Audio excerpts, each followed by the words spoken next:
என்ன ஷாருக் கான் சார், என்ன பழக்கம் இது? காசு நல்லா விளையாண்டுருக்கு போலயே. டபுள் டக்கர் நாராயணா, பல்லே ஆலியா நீ. மக்களே நீங்களே சொல்லுங்க, ஜவான் மூவியில் நடிச்சதுக்காக ஷாருக் கானுக்கு பெஸ்ட் ஆக்டர்னு நேஷனல் அவார்ட் கொடுத்துருக்காங்க. வியாபாரமே ஆகாத ஓட்ட தக்காளி எல்லாம் வியாபாரம் பண்ற. இதை கொஞ்சமாச்சு ஏத்துக்க முடியுதா? மேபி ஒரு சைமா அவார்ட் மாதிரி கொடுத்துருந்தா கூட பரவாயில்ல.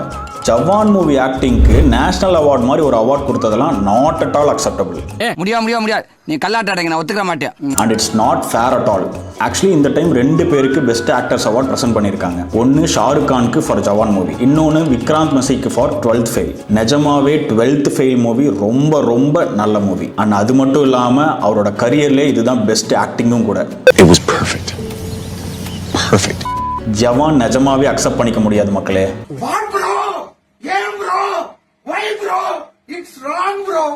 நான் ஒன்றும் ஷாருக் கானுக்கு ஹேட்டர்லாம் கிடையாது.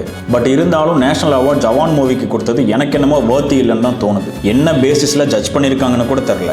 ஏன்னா அது ஒன்று தான் சொந்த முயற்சியிலே ஏற்றி வச்சிருக்கான். 70 kgs போட்டுட்டுமா? போடு. Okay madam, 70 kgs. எனக்கு என்னமோ எப்பயும் போல தலைவன் காசு கொடுத்து தான் அவார்டு வாங்கியிருப்பானு தோணுது. உங்களுக்கு என்ன தோணுதுன்னு கமெண்ட்ல சொல்லுங்க.